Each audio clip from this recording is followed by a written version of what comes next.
Jeanne. Welcome to Council Close-Ups. On this program, we introduce you to the people behind the planning, the transit, wastewater treatment, and other essential services that the Metropolitan Council provides to the region. Today, we're talking with Raya Esmaeili. Hi, Raya. Good to see you. Good to see you too. So here we are in across from downtown Minneapolis on the bridge. Why did you choose this place to have our conversation? This is my favorite view in the region, and it has a significance to me, that's why. It's the best view of my home.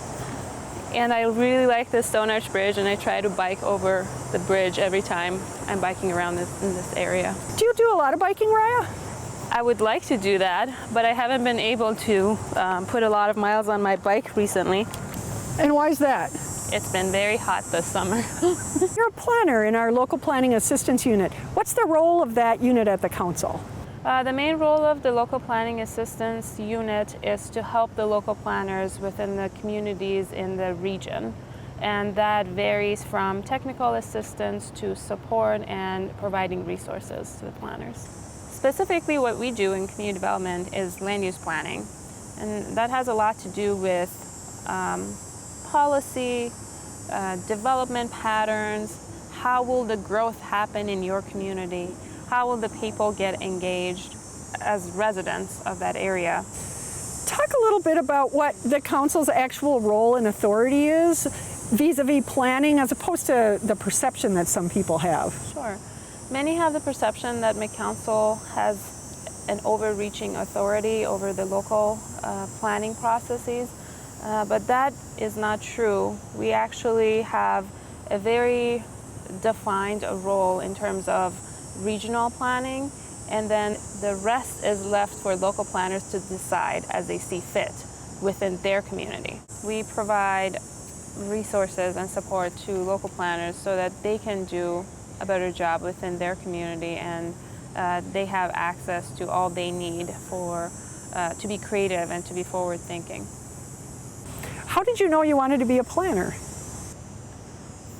I didn't at first.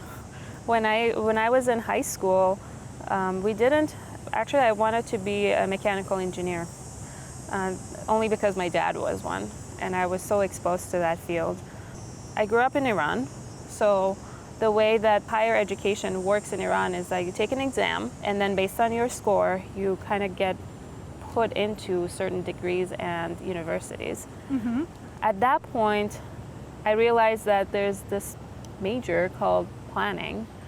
Actually, it was called city making, and I had no idea what it was, so I had to start kind of exploring and talking with people. And what was it like coming to the United States? When did you do that, and what was that like for you? Yeah, that was in 2009, August of 2009, so almost exactly 7 years ago. I started school within about 2 weeks after I arrived. That was a lot of pressure and a lot of work to both fit into the culture and also fit into school. If I were to do it again, I would probably give myself at least a few months to first adjust to living in a new place, and then adjust to speaking another language, and then go to school. What do you miss about Iranian culture? The food. I don't cook much. I was gonna say I don't cook Iranian food, but I really don't cook much in general. I don't like cooking. You know, they tell you to put a pinch of salt, and I'm like, what's a pinch? I don't know what a pinch is. I like baking because it follows measurements, and I really like following instructions. Probably has something to do with me liking to do like quantitative analyses and things like that. What was the most shocking thing to you moving to the U.S. in terms of the culture? I was really shocked how similar some things were in Minnesota to Iran. That whole passive-aggressive Minnesota nice is something that is very prominent in Iranian culture. For example, we were walking together and we come across, we get to my building that I'm going in.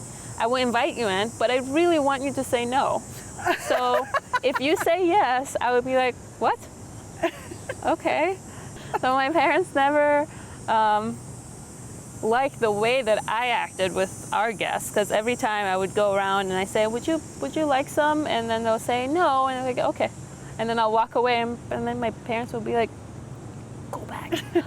Like, what? They said they don't want to eat anything. What are some other things that you enjoy doing outside of work? So I volunteer with the Minnesota Orchestra, and it's a volunteer usher position, kind of get to greet people and help out the staff there, and then get to see the performance, and it's one of my favorite things. I've also gotten into playing some games that I had never before. For example, broomball.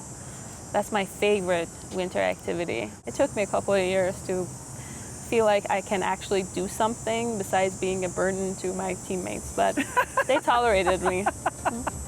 Raya, thank you so much for the time this morning. It's been fun getting to know you a little bit better and sitting here in Minneapolis on a beautiful morning. Yeah, thank you. If you'd like to know more about Raya's work and the work of the Metropolitan Council, visit our website at metrocouncil.org.